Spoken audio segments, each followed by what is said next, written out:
भाइयों इंटरनेट के बारे में पढ़ लिया, वेब ब्राउजर के बारे में पढ़ लिया, वेब पेज पढ़ लिया, HTML पढ़ लिया, हाइपरलिंक पढ़ ली, बहुत सारी चीजें पढ़ ली, पर जो चैप्टर का नाम है ई कॉरेस्पॉन्डेंस, बस वही नहीं पढ़ा।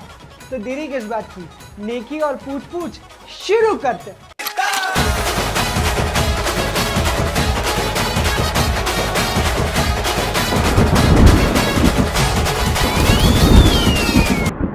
तो भाइयों मैं एकदम जल्दी से आ गया हूं what do we mean by E correspondence पर। तो देखो, कॉरेस्पॉन्डेंस का बहुत सिंपल सा मतलब होता है, जब तुम लोग एक लेटर लिखते हो और उसे भेजते हो टू द रिसीवर, रिसीवर उस लेटर को पढ़ता है और फिर रिस्पॉन्ड करता है, तो वो कहलाता है कॉरेस्पॉन्डेंस। पर खत अब कौन लिखता है यार? कौन लिखता है पत्र अब एक दूसरे को? शायद कोई और टाइप का पत्र तुमने कभी लिखा हो, तभी जरूरत पड़ती है। जब हिम्मत नहीं होती, शब्द नहीं निकलते मुंह से, तभी हम पत्र लिखते हैं। आजकल तो कोई पत्र वत्र नहीं लिखता, इसी पत्रों को रिप्लेस कर दिया है ई कॉरेस्पॉन्डेंस ने, यानी ईमेल या फिर इलेक्ट्रॉनिक कॉरेस्पॉन्डेंस में। अब हम लोग लेटर्स नहीं लिखते, अब हम लोग करते हैं ईमेल। तो ई कॉरेस्पॉन्डेंस का सिंपल सा मतलब correspondence done through internet and to be precise through email is called as E correspondence. तो भैया ये ईमेल का होए? तो बहुत आसान है मेरे भाई, हर एक कंप्यूटर का एक मॉडेम होता है। तुम लोग बोल सकते हो कि मेरे कंप्यूटर में तो कोई भी वायर नहीं आती घर तक, तो तुम्हारा वाईफाई मॉडेम है, लेकिन मॉडेम जरूर है। तो टेलीफोन वायर्स तुम्हारे घर तक आती हैं, वो वहां बहुत सारे सिग्नल्स कन्वर्ट करती हैं। तो भैया ये ईमेल का होए? तो बहुत सिंपल है यार, तुम्हारे घर में जब भी कोई इंटरनेट कनेक्शन लगाने आता है तो वो सबसे पहले टेलीफोन वायर्स बिछाता है। उस टेलीफोन वायर्स को जब तुम लोग मॉडेम में डालते हो तो तुम्हारा सिस्टम इंटरनेट से कनेक्टेड हो जाता है। अब तुम जब अपने सिस्टम पे रिसिपिएंट की लोकेशन डालते हो और अपना जो भी मैसेज है वो टाइप कर देते हो और सेंड का बटन दबाते हो, तो वो मैसेज रिसिपिएंट की लोकेशन तक पहुंच जाता है with the help of telephone wires, और ये सिग्नल्स कन्वर्ट होते हैं थ्रू मॉडेम। यही कहलाता है ईमेल। तो ईमेल कुछ नहीं है यार, ये मॉडर्न मेल बॉक्स है। पहले घर के बाहर मेल बॉक्स हुआ करता था, एक छोटा सा डब्बा टांग देते थे और वहां पे लोग खत डालते जाते थे। अब ये डब्बा इलेक्ट्रॉनिक हो गया है, हमारा एक एड्रेस आ जाता है और इस एड्रेस पे जब भी सेंडर मेल भेजता है तो वो हमें मिल जाता है, विच इज कॉल्ड ईमेल। तो भैया ईमेल में एक जबरदस्त ऑप्शन है, अगर मुझे 1,500 लोगों को एक साथ मेल करना हो तो मैं कैसे करूं? अगर मैंने 1,500 लोगों को नॉर्मल तरीके से मेल करना शुरू किया तो सुबह शुरू करूंगा, हो सकता है 3-4 दिन हो जाए तब भी 1,200 लोगों को मेल हो और 300 अभी भी बचे हुए हो। तो यही मेल करने के लिए थोड़ी जन्म लिया है मैंने पृथ्वी पे, कुछ और भी तो काम हो सकते हैं। तो जब बहुत सारे मेल करना हो to a lot many contacts, तो हम लोग एक फीचर यूज करते हैं जिसका नाम है मेल मर्ज। तो भाई ये मेल मर्ज का होए? तो याद रखना, एक्सेल में तुम्हारे कॉन्टैक्ट्स की एक लिस्ट बना लो। अगर 1,500 कॉन्टैक्ट है तो 1,500 कॉन्टैक्ट एक्सेल में डाल दो। फिर जब तुम लोग माइक्रोसॉफ्ट आउटलुक में जाओगे या फिर माइक्रोसॉफ्ट वर्ड में जाओगे तो वहां पे तुम्हें एक ऑप्शन मिलेगा मेल मर्ज, जिससे तुम एक्सेल के सारे कॉन्टैक्ट को रिसिपिएंट बना सकते हो। तो 1,500 लोगों तक चंद मिनटों में मेल पहुंचाया जा सकता है through a feature called mail merge. तो याद रखना, एक्सेल पे लिस्ट बनानी है, माइक्रोसॉफ्ट वर्ड पे जाना है, मेल मर्ज यूज करना है और बहुत सारे रेसिपिएंट्स को एक साथ मेल भेज सकते हो। तो ईमेल इतना इंपॉर्टेंट हो गया है मेरे भाई कि 24 आवर्स जिंदगी ईमेल पर टिकी हुई है। तो अगर बिजनेस में सिर्फ एक दिन ईमेल काम करना बंद कर दे तो हो सकता है कितनी सेल्स की इंक्वायरी जनरेट ही ना हो और कितना रेवेन्यू लॉस हो जाए। तो मेल आज भाई बहुत ही आवश्यक चीज हो गई है। रोटी कपड़ा और मकान के बाद मेल और इंटरनेट ही आने लगा है। So this is really really important. तो ईमेल बन गया है central component of the business. आगे बता रहा हूं, बहुत इंपॉर्टेंट है, ऑब्जेक्टिव के व्यू पॉइंट से, क्योंकि ऑब्जेक्टिव्स न्यूमेरिकल फिगर्स में से आते हैं। तो 1999 में यूएस में 36 बिलियन मेल्स हुए थे और ईयर 2000 में अमेरिका के पास हो गए 111 मिलियन यूजर्स ऑफ ईमेल। तो याद रखना, यूजर्स 111 मिलियन थे और उन्होंने जो मेल्स किए वो थे 36 बिलियन। तो किसी को ये नहीं लगना चाहिए कि 36 बिलियन 111 मिलियन कैसे हो गए। 111 मिलियन यूजर्स हैं और 36 बिलियन मेल्स हुए थे। कब? 1999 में 36 बिलियन मेल्स हुए और ईयर 2000 में अमेरिका में ईमेल के एक्टिव यूजर्स थे 111 मिलियन। तो भैया जीवन में हर एक चीज की हिस्ट्री होती है, हिस्ट्री ऑफ ईमेल भी है। मतलब क्या बचा था हमारे जीवन में कि अब हिस्ट्री ऑफ ईमेल भी पढ़ना पड़ रहा है। तो भाइयों अब हम लोग बात कर रहे हैं हिस्ट्री की। मुगल शासक इस देश पे आए और उन्होंने 500 सालों तक राज किया, लेकिन इससे मुझे और तुम्हें कोई लेना देना नहीं है भाई, क्योंकि ये एग्जाम में नहीं आने वाला है। पर एग्जाम में सबसे ज्यादा क्वेश्चन इस चैप्टर में से अगर कहीं से भी आए हैं तो वो आए हैं हिस्ट्री ऑफ ईमेल से। तो याद रखना, सबसे महत्वपूर्ण सबसे सबसे सबसे सबसे महत्वपूर्ण टॉपिक है हिस्ट्री ऑफ ईमेल। तो 1965 में मैसाचुसेट्स इंस्टीट्यूट ऑफ टेक्नोलॉजी ने पहली बार ईमेल का इजाद किया। तो याद रखना 1965 Massachusetts institute of technology, America ने ईमेल को पहली बार इन्वेंट किया और फर्स्ट ईमेल का नाम था मेल बॉक्स। इस पे ऑब्जेक्टिव है मेरे भाई कि फर्स्ट ईमेल का नाम क्या था। Email was earlier known as, answer है मेल बॉक्स। 1965 में ईमेल इजाद हुआ, इस पर भी ऑब्जेक्टिव है। तो सबसे ज्यादा क्वेश्चन आए हैं फ्रॉम हिस्ट्री ऑफ ईमेल, एक एक पॉइंट बहुत ही महत्वपूर्ण है। दूसरा सवाल जो ऑब्जेक्टिव एग्जाम्स में बार बार पूछा जाता है कि बताओ who is the father of email.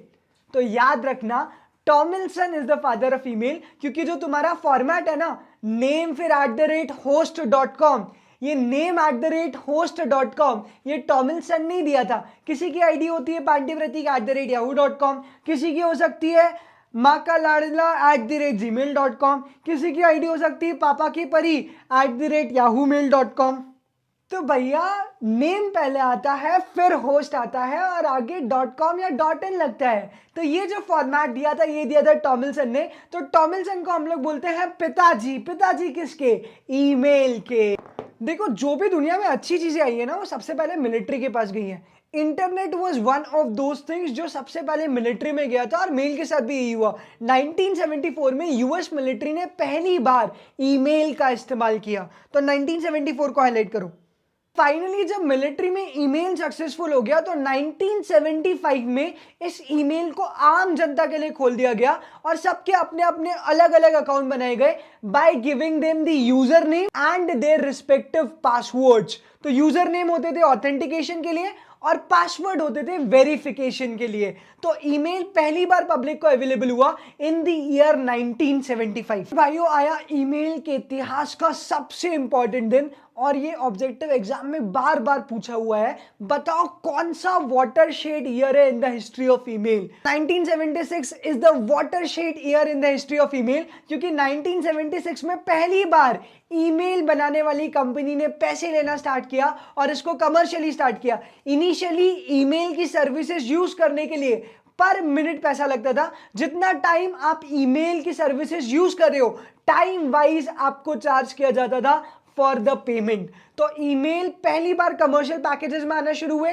Time wise payment लेना शुरू हुआ, ऑल इन द ईयर 1976। तो 1976 है मेरे दोस्तों watershed year in the history of email, very important objective. तो भैया ईमेल के लिए भी कुछ प्रोटोकॉल्स होती थी। इन द ईयर 1972 प्रोटोकॉल आया FTP, जिसका नाम था फाइल ट्रांसफर प्रोटोकॉल। इस प्रोटोकॉल के नाम से ही क्लियर है कि ये ईमेल को ट्रांसफर करने में हेल्प करता था। पर इस प्रोटोकॉल की एक बहुत बड़ी गलती थी, एक बहुत बड़ा लूपहोल था। ये प्रोटोकॉल हर एक सेंडर के लिए अलग से मैसेज स्पेस ऑक्यूपाई करता था। यानी कि अगर मुझे 1,500 लोगों को ईमेल करना है तो मेरा ईमेल एक बार सेव नहीं होगा, वो सेव होगा 1,500 बार। हर एक रिसिपिएंट के लिए एक बार अलग से ईमेल सेव होगा। तो FTP तो बहुत खराब था भाई, क्योंकि अगर मैंने एक दिन में 3,000 लोगों को ईमेल कर दिया तो 3,000 ईमेल होंगे मेरे सेंड बॉक्स के अंदर, तो मेरा स्टोरेज तो ऐसे ही खत्म हो जाएगा। तो FTP वाज नॉट गुड, क्योंकि बहुत सारी स्टोरेज कंज्यूम करता था। तो याद रखना 1972 फाइल ट्रांसफर प्रोटोकॉल।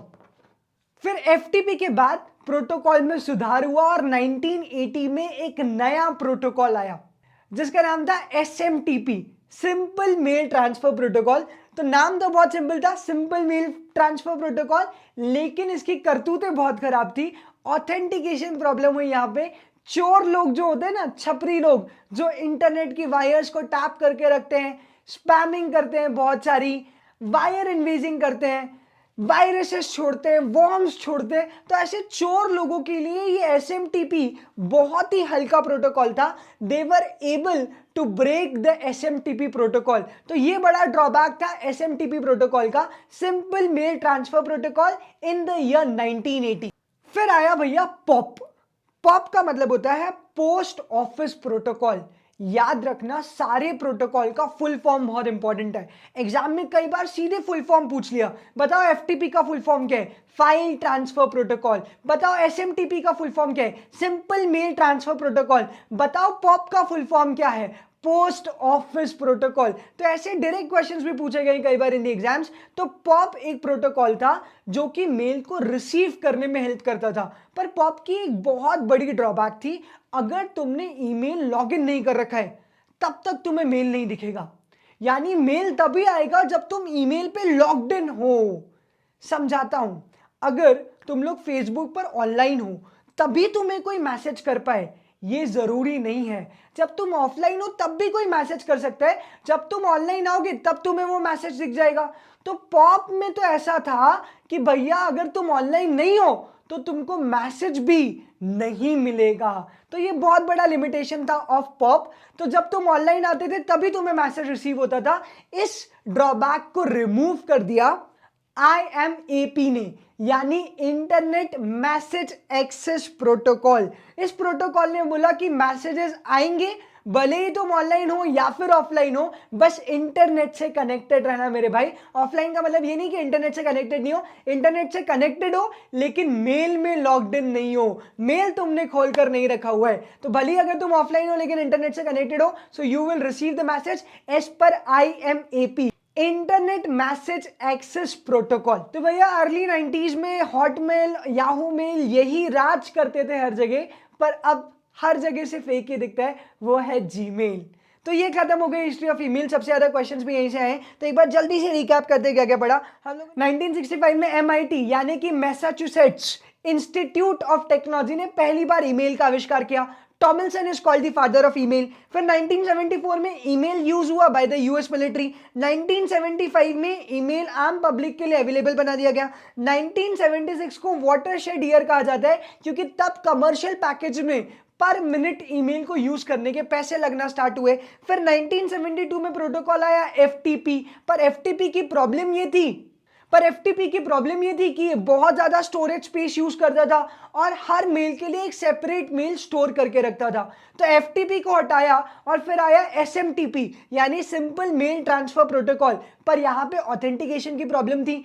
जो चोर लोग हैं ना, उन्होंने SMTP को तोड़ने का तरीका बना लिया था। तो फिर इसके बाद अगला प्रोटोकॉल आया जिसका नाम था पॉप।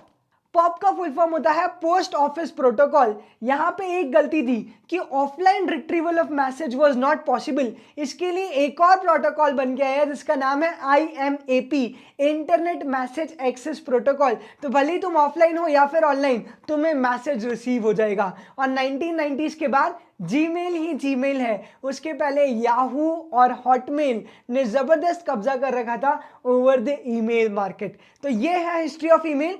अब आगे बढ़ते हैं। तो भाइयों अब हम लोग बात करने वाले हैं फीचर्स ऑफ ईमेल की, यानी कि ईमेल कैसा होता है।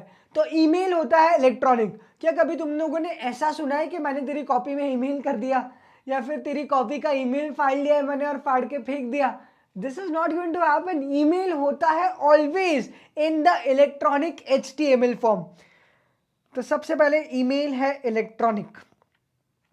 अच्छा, ईमेल भेजने के अभी पैसे लगते हैं क्या? 1976 में लगते थे, वो बात अलग है। पर क्या अभी ईमेल भेजने के पैसे लगते हैं? नहीं। तो ये कॉस्ट इफेक्टिव है।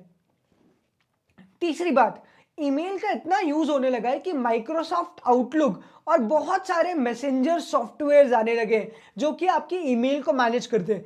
कभी जाकर अपने सिस्टम में माइक्रोसॉफ्ट आउटलुक डाउनलोड करना तो तुम्हें समझ में आएगा मैं कौन से पैकेजेस की बात कर रहा हूं। So there are lot of packages of email, messenger, outlook etcetera etcetera, जो आपको ईमेल को ज्यादा कन्वीनियंट तरीके से एक्सेस करने में मदद करते हैं।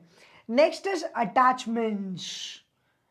पता है आपको, आप ईमेल के थ्रू इमेजेस भेज सकते हो, आप ईमेल के थ्रू छोटी छोटी ऑडियोज भेज सकते हो। ईमेल के थ्रू मूवी मत भेज देना, वो 2-2 GB की होती है, बहुत टाइम लगेगा।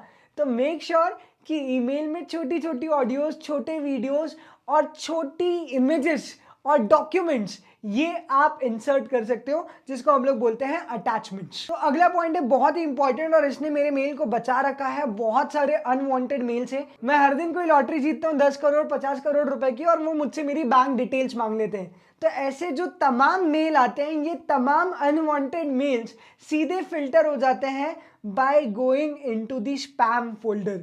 तो स्पैम एक ईमेल के अंदर ही फोल्डर होता है। जब साइट को पता चलता है कि एक सेंडर लगातार हजारों मेल भेज रहा है, तो फिर उस सेंडर को वो स्पैम में डाल देता है, और अगर मेरे पास उस सेंडर से मेल आएगा तो वो ऑटोमेटिकली स्पैम में चले जाएगा, एडवर्टीजमेंट में चले जाएगा, वो प्राइमरी मेल नहीं दिखाएगा। तो बहुत इंपॉर्टेंट है, इस पर लगातार बार बार ऑब्जेक्टिव पूछा गया है, तो यहां पे स्टार जरूर मार्क कर लेना। तो नेक्स्ट आता है सर्च। यार आज भी मेरी एक्स के मेल पड़े हुए हैं मेरे पास, और अगर मैं उसका नाम सर्च करूं तो वो सारे मेल एक साथ आ जाते हैं।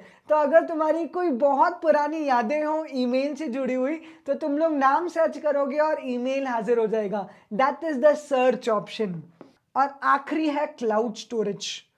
तुम्हें पता है, अगर तुम लोग 25 MB से ज्यादा की फाइल भेजते हो ईमेल पर, तो पहले वो क्लाउड पर जाती है, स्टोर होती है, और फिर एज अ लिंक रिसिपिएंट को दिखती है। तो स्टोरेज मिलता है ईमेल में बहुत सारा। तो तुम्हें डेली बेसिस पे बहुत सारे मेल्स आते हैं, उन सारे मेल्स को स्टोर करके एक क्लाउड पर रखा जाता है। तो ईमेल में तुम्हें up to certain GB storage free मिलता है, जिसको बोलते हैं क्लाउड स्टोरेज। तो फीचर्स क्या है? इलेक्ट्रॉनिक है, कॉस्ट इफेक्टिव है, देयर आर पैकेजेस, अटैचमेंट्स है, स्पैम है, सर्च है और क्लाउड स्टोरेज है। अब हम लोग बात कर लेते हैं फंक्शनैलिटी ऑफ ईमेल की, यानी ईमेल में क्या क्या होता है। तो भैया मेल आने के लिए ईमेल में होता है एक इनबॉक्स, कोई नई चीज नहीं बता रहा हूं। मेल जब तुम लोग किसी को भेज देते हो तो होता है सेंट मेल या सेंड बॉक्स। अगर तुम लोग मेल कर रहे होते हो कि I saw you yesterday and you are looking charismatic and I want to take you for a date, और फिर सडनली तुम्हें लगता है कि नहीं यार ये मैंने गलत लिख दिया है, अगर मैंने ये भेज दिया तो शायद इस मेल पे कोई रिवर्ट ना आए, तो तुम मेल वहीं छोड़ देते हो। तो वो छोड़ा हुआ मेल, जो अधूरी फीलिंग्स थी, वो चला जाता है ड्राफ्ट्स में। तो अनवांटेड मेल जाएंगे स्पैम फोल्डर में, जिन मेल को तुम लोग डिलीट कर देते हो वो चले जाते हैं ट्रैश फोल्डर में। अगर तुम्हें नया मेल ड्राफ्ट करना है तो तुम कंपोज मेल करोगे। अगर तुम्हें अपने गूगल में जो कॉन्टैक्ट सिंक है उसको मेल करना है, तो मेल में कॉन्टैक्ट्स का ऑप्शन भी होता है। तुम कॉन्टैक्ट्स में से डायरेक्टली नंबर के बेसिस पे मेल कर सकते हो, चाहे तुम्हें उसकी मेल आईडी पता हो या ना पता हो। So there is one more feature which is called contacts. एक और सबसे महत्वपूर्ण फीचर जिसमें सबसे ज्यादा ऑब्जेक्टिव्स आए हैं, वो है CC और BCC। तो याद रखना भाई, CC का फुल फॉर्म होता है कार्बन कॉपी और BCC का फुल फॉर्म होता है ब्लाइंड कार्बन कॉपी। देखो मेल में 3 लोग होते हैं। एक होता है रिसीवर, रिसीवर हमेशा 2 में लिखा जाता है। फिर वहां पे एक ऑप्शन होता है CC और BCC का। अगर मुझे रिसीवर के अलावा किसी और को भी ये मेल पढ़वाना जरूरी है तो मैं उसको रख सकता हूं CC में। पर जैसे ही मैं किसी का नाम CC में रखूंगा तो रिसीवर को यह पता चल जाएगा कि सेंडर ने ये मेल और किसको भेजा है। यानी receiver will have full knowledge कि सेंडर ने मेल मेरे अलावा और किस किस को भेजा है, अगर मैं CC में कुछ नए मेल्स लिखता हूं तो। पर अगर मैं BCC करता हूं, ब्लाइंड कार्बन कॉपी, तो रिसीवर को यह पता नहीं चलेगा कि मैंने उसके अलावा और किस किस को मेल भेजा है। शॉर्ट में एग्जांपल की तो समझाता हूं। मैं आर्टिकल था भाई, क्योंकि I am a chartered accountant. जब मैंने कंपनी का ऑडिट किया और मुझे ऑडिट रिपोर्ट भेजना थी, तो मैंने रिसीवर यानी कि उस कंपनी के CFO को मेल भेजा। लेकिन उस कंपनी को CFO को मेल भेजते समय CC में मैंने अपने बॉस को भी रखा। तो जब CFO के पास मेल गया और CC में मेरे बॉस का मेल आईडी था, तो CFO को पता चला कि एक आर्टिकल की तरफ से मेल आया है, और आर्टिकल ने यही same mail, exact similar mail अपने बॉस को भी भेजा है, क्योंकि बॉस दिख रहा है CC में। पर यही सेम मेल मुझे कॉम्पिटिटर को भी भेजना था उसके, पर मैं CFO को नहीं बता सकता था कि मैं तेरे कॉम्पिटिटर को भी मेल भेज रहा हूं। तो कॉम्पिटिटर को मैं डाल दूंगा BCC में, ब्लाइंड कार्बन कॉपी। तो रिसीवर को पता ही नहीं चलेगा कि मैंने ये मेल और किस किस को भेजा है। तो भैया ये CC वाले 2 में क्यों नहीं रख देते हम लोग? 2 में मतलब CC वालों को रिसीवर क्यों नहीं बना देते? ये CC अलग से दिखाने की क्या जरूरत है? तो सीसी कार्बन कॉपी सिर्फ इंफॉर्मेशन के लिए होती है। तो अगर मैं किसी को सीसी में रख रहा हूं तो उसको उस मेल पे एक्शन नहीं लेना है, रिएक्ट नहीं करना है, उसको सिर्फ ये बात अपनी नोटिस में रखनी है। तो सीसी में वो लोग आते हैं जिनको सिर्फ इंफॉर्मेशन होनी चाहिए अबाउट द सब्जेक्ट मैटर, उनका एक्शन जरूरी नहीं है। जबकि रिसिपिएंट हमेशा एक्शन ओरिएंटेड होता है। जब मैं किसी को मेल भेजता हूं तो उसको उस मेल पर रिस्पॉन्ड करना होता है। तो अगर तुम्हें किसी ने सीसी में रखा है तो जरूरी नहीं है कि तुम उस मेल पर रिस्पॉन्ड करो। तो ये डिफरेंस होता है रिसिपिएंट सीसी और बीसीसी में। फिर मेल में लास्टली दो चीजें और होती है। मेल किस बारे में लिखा गया है, तो सब्जेक्ट होता है जैसे ही तुम लोग कंपोज मेल करते हो, और उसके बाद होता है टेक्स्ट एरिया जहां पे तुम लोग मेल लिखते हो। तो ये टेक्स्ट एरिया नहीं है, दिस इज टेक्स्ट एरिया। तो भैया आप ईमेल यूज कैसे करना है, इस जनता को ईमेल यूज करना सिखाना भी बहुत जरूरी है। क्योंकि ये जनता को टिकटॉक पे देख के मुझे रियलाइज हुआ कि एजुकेशन कितना जरूरी है भाई मेरे देश में। तो ईमेल में प्लीज याद रखना, किसी को मूवी वूवी मत भेज देना। मैं तुम्हें एक बात बताता हूँ, मैं एक भैया की दुकान पर था और वो भैया यही इंटरनेट से रिलेटेड काम करते थे। उनका एक साइबर कैफे था। तो वहां पे एक जनाब आए और उन्होंने अपनी बेटी का एक प्रोजेक्ट था वो इंटरनेट से डाउनलोड करवाया और उसको प्रिंट करवाया और बोला कि भैया प्रिंट कर दो। भैया ने प्रिंट कर दिया। जनाब का कहना था कि ये प्रिंट कर दिया लेकिन ये बना कैसे। तो साइबर वाले भैया ने बोला ये माइक्रोसॉफ्ट वर्ड से बना। तो जनाब ने कहा तो एक काम करो ना, वर्ड को भी प्रिंट कर दो। मतलब यार उस दिन मैं जब पास में खड़ा था मेरे पैरों से तो जमीन खिसक गई। मैं सोच रहा था साइबर वाले भैया पे क्या गुजर रही होगी, माइक्रोसॉफ्ट वर्ड प्रिंट कर दो। मतलब किस दुनिया में हम, क्या चल रहा है, कलयुग है ये, घोर। तो याद रखना ईमेल में इमोजीज मत यूज करना, भले ही कितना भी प्यार आ रहा हो लेकिन क्यूट वाली इमोजी मत भेजना। ईमेल में सिर्फ टेक्स्ट आता है, it is more formal way of communication. तो इमोजीज अवॉइड करना है, अवॉइड इमोटिकॉन्स। दूसरी बात, सेपरेट अकाउंट फॉर पर्सनल और ऑफिशियल मेल। ऐसा मत करना कि बॉस बोल रहा है कि चलो तुम्हारे मेल पे रिपोर्ट भेजनी है तो तुम बोल रहे हो पापा की परी @gmail.com। तो बॉस बोल रहे हैं तुम्हारे पर तो दिख नहीं रहे, परी तुम बहुत लग, तो बॉस बोल रहे तुम्हारे पर दिख नहीं रहे, परी तुम अपने मन में ही हो गई। तीसरी बात, स्पैमिंग नहीं करना है। ऐसा नहीं कि कोई तुम्हारे मेल का रिस्पॉन्ड नहीं कर रहा है तो तुम उसको दिन में 4 बार मेल भेज रहे हो, hello sir, good morning, are you able to see this mail, if yes then please respond. तो ये नहीं करना है। ऐसे मेल भी नहीं करना है कि आपने 10 लाख रुपए की लॉटरी जीत ली, चलो अपने बैंक अकाउंट के डिटेल्स दो या 1,000 रुपए डिपॉजिट करो। Next, limit the size of attachments. इतने बड़े अटैचमेंट मत भेजो भाई कि उसको जियो का रिचार्ज कराना पड़े एक और 21 रुपए वाला एक्स्ट्रा डेटा डलवाने के लिए। बड़े बड़े अटैचमेंट्स एडवाइजेबल नहीं है, उसको कंप्रेस करो और फ्री भेजो। फोटोज को भी स्कैन करके भेजोगे तो ज्यादा फायदा होगा, बिकॉज एमबी कम हो जाएगी। फिर आता है रिस्पॉन्ड प्रॉम्प्टली। तुम लोग व्हाट्सएप पे तो दिन भर होते हो, पर अगर बिजनेस इंक्वायरी जनरेट होगी तो उसका रिस्पॉन्ड कौन करेगा। तो इसलिए मेल भी एक पर्टिकुलर टाइम पर चेक करना बहुत जरूरी है। तुम्हारे मेल में स्टैंडर्ड सिग्नेचर होने चाहिए। आई विल शो यू मेरा मेल खोल के कि मेरे मेल में कैसे सिग्नेचर है। एंड लास्ट ऑफ ऑल, पुराने मेल को डिलीट करो, छोड़ो भाई पुरानी बातें। तो देखो भाइयों, मैं जब भी मेल करता हूँ तो मेरे मेल में कुछ ऐसे सिग्नेचर होते हैं, Prateek Pandey, co founder Vidyuday education private limited, Bhopal Indore. और इंक्वायरी के लिए मैंने एक और मेल लिख रखा है और अपनी वेबसाइट का लिंक भी दे रखा है www.vidyuday.com। तो ऐसे स्टैंडर्ड सिग्नेचर तुम लोग अपने मेल में भी यूज कर सकते हो। तो सीसी बीसीसी मैं तुम्हें बता चुका भाइयों। अब तुम्हारा बचता है ईमेल एटिकेट्स, एडवांटेज और डिसएडवांटेज, और छोटा सा टॉपिक इंट्रानेट, पर वो इस वीडियो में डिस्कस नहीं करेंगे। उसके लिए तुम्हें इंतजार करना पड़ेगा टिल द नेक्स्ट वीडियो। तब तक के लिए bye bye, take care and keep smiling.